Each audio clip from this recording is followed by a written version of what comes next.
યાત્રાધામ બહુચરાજીની પાવન ધરતી પર દેવાદિદેવ શ્રી ગણેશજી સ્વયં બિરાજમાન છે। શક્તિપીઠ બહુચરાજી માતાજીના મંદિર પરિસરમાં સ્થિત આ પવિત્ર સ્થાન પર આવતા જ મન શાંતિ અને શ્રદ્ધાથી ભરાઈ જાય છે। અહીં બિરાજમાન વિઘ્નહર્તા ગણેશજીના દર્શનથી સિદ્ધિવિનાયકના સાક્ષાત દર્શનની અનુભૂતિ થાય છે। ભક્તોની અડગ માન્યતા છે કે દાદાના માત્ર દર્શનથી જ જીવનના તમામ વિઘ્નો દૂર થાય છે અને દુઃખ અને કષ્ટ ઓગળી જાય છે। તો ચાલો જીવનના કષ્ટોને દૂર કરવા આપણે કરીએ આ સુંદર ધામના દર્શન। શક્તિપીઠ બહુચરાજી માતાજીના મંદિર પરિસરમાં વિઘ્નહર્તા ગણેશજી બિરાજમાન છે। બહુચરાજી મંદિરની પૂર્વ દિશામાં જર્જરિત મંદિરમાંથી આ પ્રાચીન ગણેશજીની પ્રતિમાને મંદિરમાં પુનઃ સ્થાપિત કરી હોવાની માન્યતા છે।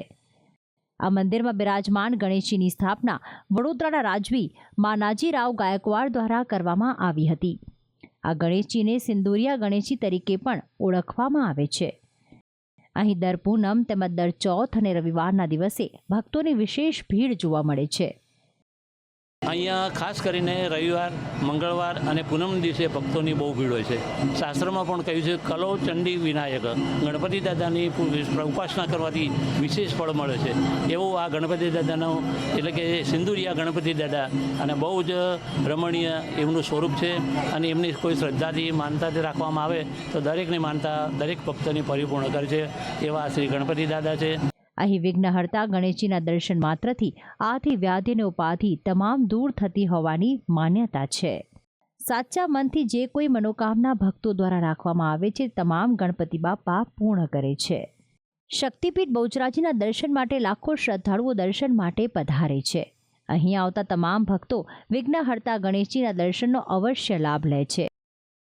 અમે અહીંયા અત્યારે બહુચરાજીના મંદિરે છે। ત્યાં બહુચરાજીના મંદિરમાં ગણપતિ દાદાનું મંદિર છે। ત્યાં આગળ કોઈ બી જે માનતા માને છે તેની બધી મનોકામના પૂર્ણ થાય છે। એટલે લગભગ બધા અહીંયા ગણપતિ દાદાના મંદિરે દર્શન કરવા બધા આવે જ છે। મારી ગણપતિ દાદા પર એટલી શ્રદ્ધા છે કે જે હું કામ કરું, જે એમની પાસે માંગું એ મને અચૂક મળે છે અને હું અહીંયા જીવીશ ત્યાં સુધી આવતી રહીશ।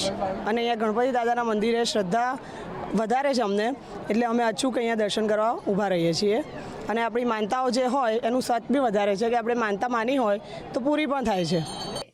અહીં દાદાને લાડુનો પ્રસાદનો વિશેષ મહિમા છે।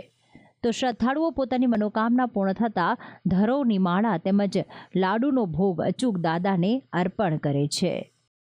ગુજરાતભરમાંથી આવતા તમામ શ્રદ્ધાળુઓની આસ્થાનું કેન્દ્ર છે આ સ્થાનક। અહીં આવતા શ્રદ્ધાળુઓ અનેક પ્રકારની માનતા રાખતા હોય છે। એ તમામ ભક્તોના દુઃખનું નિવારણ વિઘ્નહર્તા ગણેશજી ચોક્કસથી કરે છે। આથી અહીં માય ભક્તોને મોટા પ્રમાણમાં જમાવડો પણ જોવા મળે છે। આ ગાયકવાડ સરકાર દ્વારા સ્થાપિત પ્રાચીન ગણેશજીના મંદિરના દર્શનાર્થે આવતા તમામ ભક્તોને અનોખી આસ્થા આ સ્થાનક સાથે જોવા મળે છે। અહીં દાદાના દર્શન કરીને ભક્તો ધન્યતાની કરે છે અનુભૂતિ। ભક્તિ સંદેશ, સંદેશ ન્યૂઝ, મહેસાણા।